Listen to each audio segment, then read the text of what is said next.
Hello students, स्वागत है आप सभी का हमारे यूट्यूब चैनल पर जिसका नाम है सौरभ क्लासेस फॉर हिस्ट्री।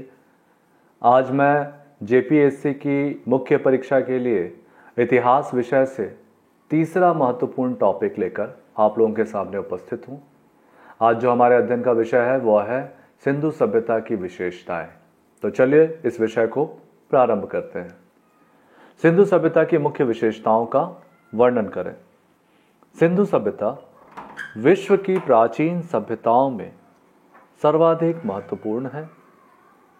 इस सभ्यता के विषय में लिखित साक्ष्यों का अभाव है, परंतु मोहरों व भग्नावशेषों के मनोयोगपूर्ण जांच से हमें इस सभ्यता की विशेषताओं का ज्ञान होता है, जो निम्नलिखित है। पहला है नगर निर्माण योजना। इस सभ्यता के नगरों का निर्माण एक निश्चित योजना के आधार पर किया गया था। इसमें सुंदरता के साथ साथ उपयोगिता के महत्व पर भी ध्यान दिया गया था। इन नगरों को सुरक्षा की दृष्टि से सुरक्षा के लिए चारों ओर दीवारों से घेर दिया गया था। लोगों के दैनिक आवश्यकताओं की पूर्ति के उद्देश्य से नगरों में बाजार की व्यवस्था की गई थी। इन नगरों में सड़कों, गलियों,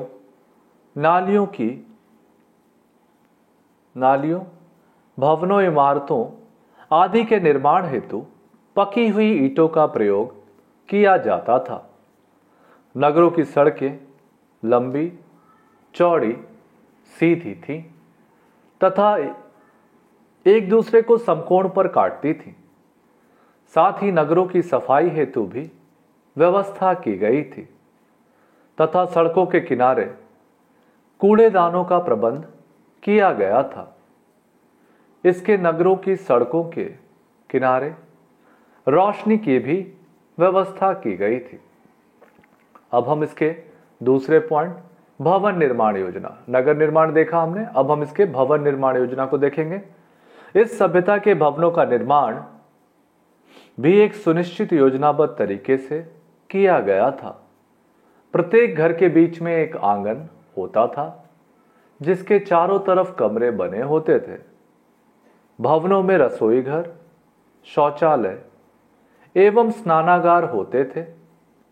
रोशनी और हवा के लिए खिड़कियां एवं रोशनदान बनाए गए थे, लेकिन इन्हें सड़कों की ओर मुख करके नहीं बनाया जाता था।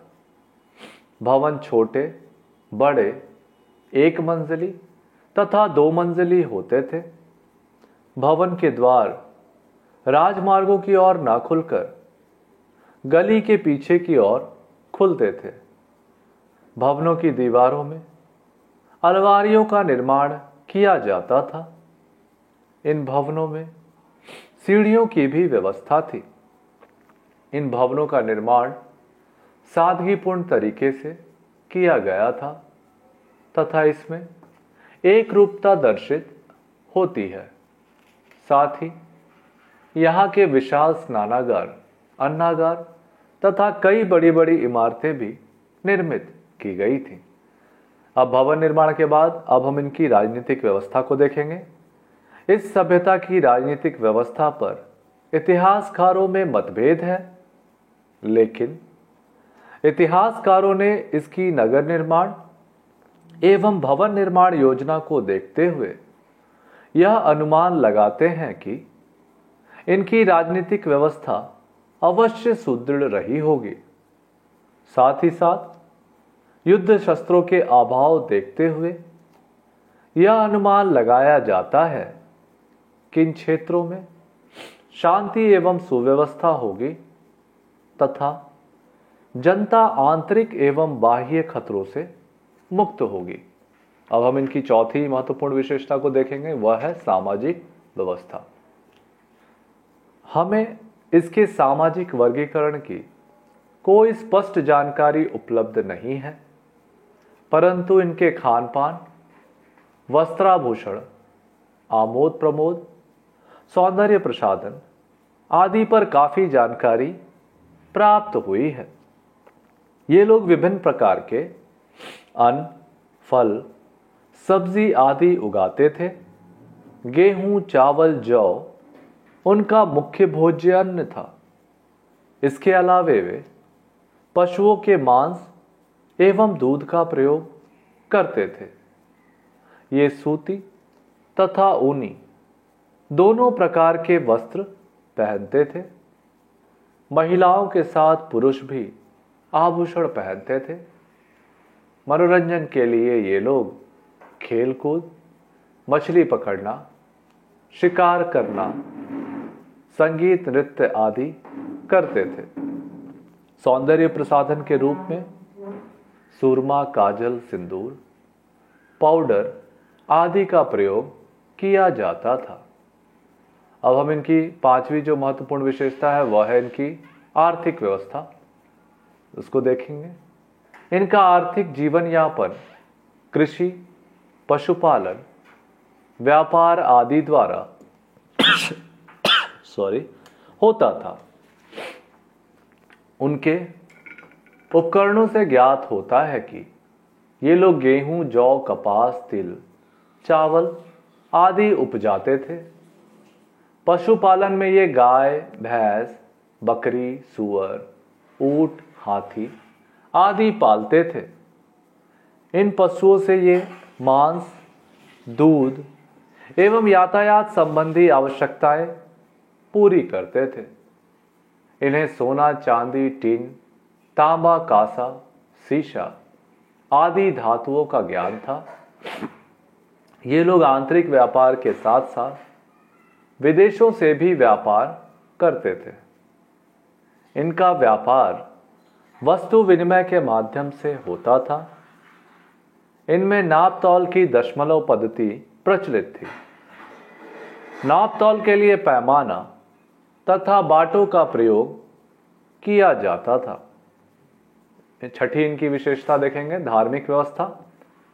उत्खनन से ज्ञात होता है कि सिंधु समाज के लोग मातृदेवी, लिंग तथा योनि, शिव, वृक्ष, पशु, सूर्य तथा अग्नि आदि की उपासना करते थे। इनमें धार्मिक स्नान, धूप दीप का प्रयोग, गाने बजाने, ताबीज आदि धार्मिक प्रथाएं भी प्रचलित थी। इतिहासकारों का मानना है कि सिंधुवासी अंधविश्वासी थे। सातवीं विशेषता कलात्मक व्यवस्था है। इनकी कलात्मक गतिविधियां भी विकसित थी। इन्होंने मिट्टी की मोहरों, बर्तन, मूर्तियां, ताबीज आदि का निर्माण किया। इन्होंने गोमेद, शंख मिट्टी, हाथी दांत, स्वर्ण एवं रजत के मनके भी निर्मित किए, जो आभूषणों के रूप में इस्तेमाल किए जाते थे। इन्हें चित्रकला, संगीत कला, नृत्य कला आदि का ज्ञान था। इनकी लिपि चित्रात्मक थी, परंतु अभी तक इन्हें पढ़ा नहीं जा सका है। इस प्रकार उपरोक्त विवेचनाओं के आधार पर हम पाते हैं कि सिंधु सभ्यता उच्च कोटि युक्त नगरीय सभ्यता थी। इस सभ्यता की सामाजिक, आर्थिक, राजनीतिक, धार्मिक, सांस्कृतिक विशेषताएं अभूतपूर्व थी, क्योंकि प्राचीन काल में इस तरह की विकसित अवस्था अन्य सभ्यताओं में कम ही पाई जाती है। अपनी इन्हीं विशिष्ट गुणों के कारण इस सभ्यता को अन्य सभी परवर्ती सभ्यताओं से अधिक विकसित तथा आधुनिक सभ्यता माना जाता है। इस प्रकार हमारा यह विषय यहाँ समाप्त होता है। धन्यवाद।